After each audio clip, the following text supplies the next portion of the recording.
opening statement. Yeah, great game. Quality start, Aiden Canuck, and then all the bullpen guys that came in doing a job and executing in one way or the other, whether it was in there for one hitter like Jacob McGovern or to get a save like Austin Gordon. But these two guys, Jacob Hinderleider, Cannarella, really accounted for the majority of the offense. Indy with 5 for 5 hits today. Cam with 3 RBIs, just really making stuff happen at the top and middle of the order. And the runs were tough to come by, and in tournament baseball, and everything's heightened. That's the way it can be sometimes. But luckily for us, again, superpower of the team is the believability that we're going to do it.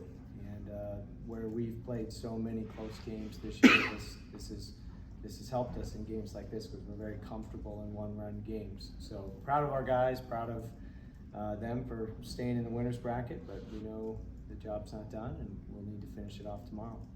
All right, let's go to the fourth row in the back, start right here. Hey Coach, David Hood with CUTigers.com.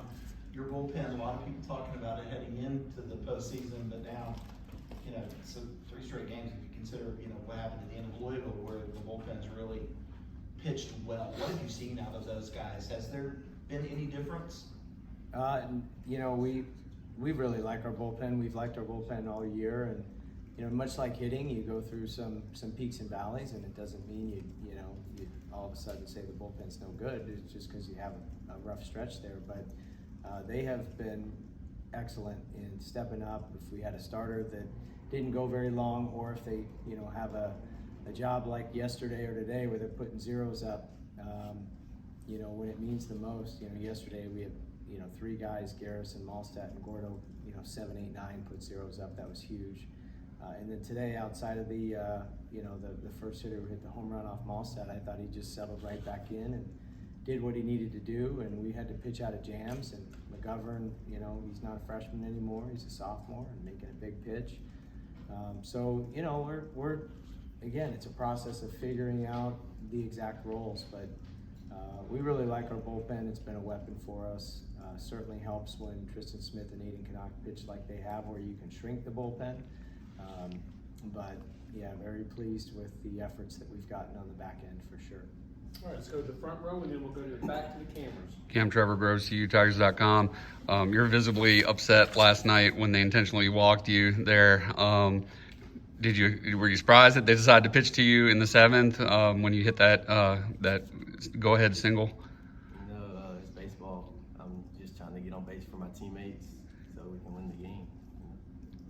You also had the game-winning hit, the sac fly to left. Did you feel like that was going out when you made contact?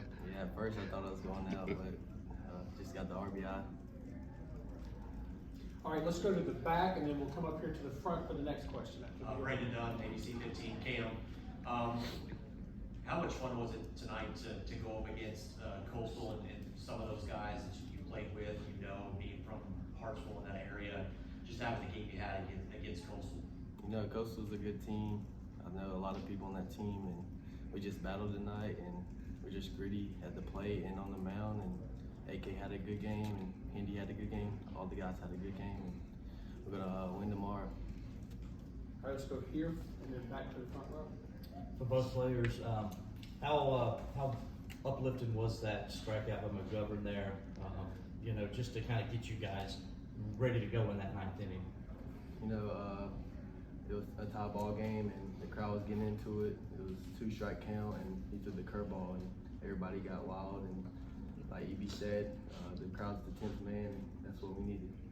All right, we're going to take the next 2 questions on the front row. We'll begin here, and then we're going to go here. Coach Trevor Groves, CUTigers.com. Take us through that crazy 6th inning. They score the run on it looked like Aiden made the same mistake that the High Point pitcher made last night, trying to scoop it home. But then you got a little momentum turn, when you got the double play by Purify. So that seemed to shift momentum a little bit back your way. That was a wild play, and that was an unbelievable play by Hindy. We thought he was going to get the out at first, and then he kind of went no look to Purify, who made a great catch and good job to secure the ball. And I don't know if many people are going to win that race trying to outrun Jaron Purify. Maybe you might be a good race.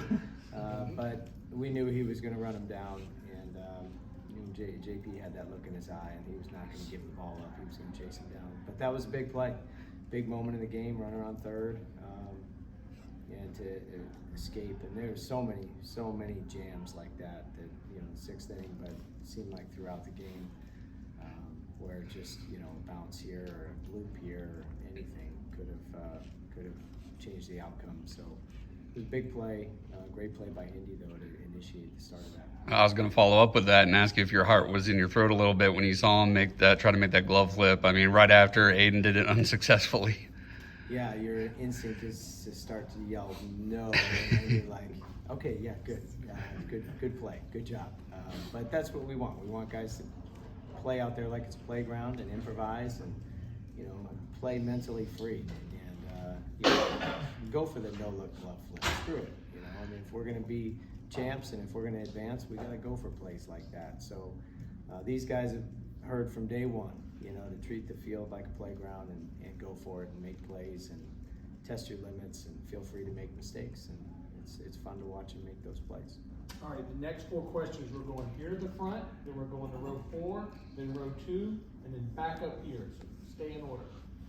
Hey Coach, Mason Priester, Clemson Insider. I know you don't know who you're going to play yet tomorrow, but any idea who you might start pitching wise? We've got options, that's for sure.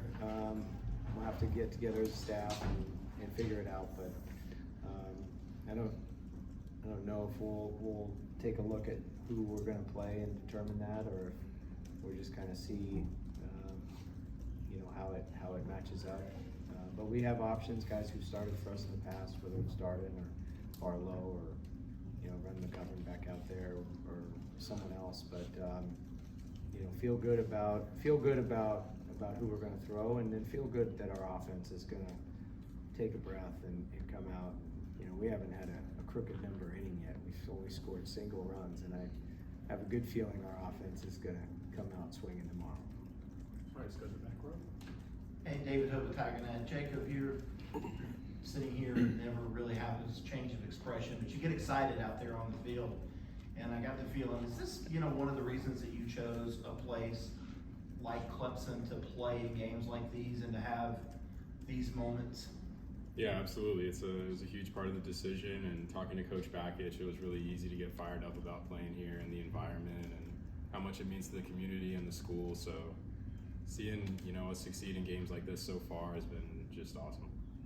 All right, let's go to row 2 and then up front, and then we'll go in the back to the cameras. Darian Carter, Greenville News. Jacob, you guys are 1 win away from making the Super Regionals for the first time since 2010. How do you guys as a team kind of stay centered while knowing that one of your goals is just 1 win away? Yeah, just taking it like every other game. We've approached the first game of the season the same way we're going to approach tomorrow, and we just know that we need to compete hard and play loose and have fun, and that's when we're at our best. Let's go. Eric, I wanted to ask you, in that situation then when you brought McGovern in, they had a righty at the plate, you go with the lefty there for that. What did you see, or is there something in the scouting report that told you to go with him there?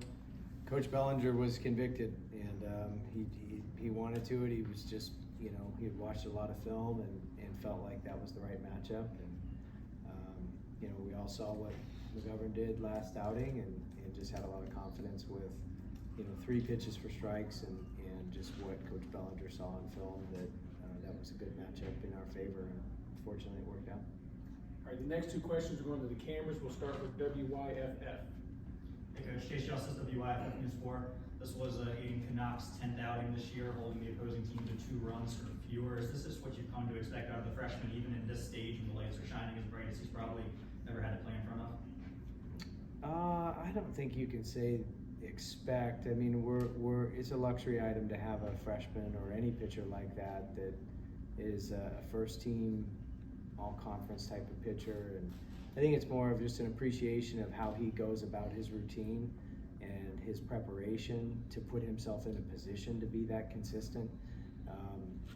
So I think he's very aware of it's the week-to-week routine and the preparation and the discipline he has that allows him to be successful, and he continues to do that.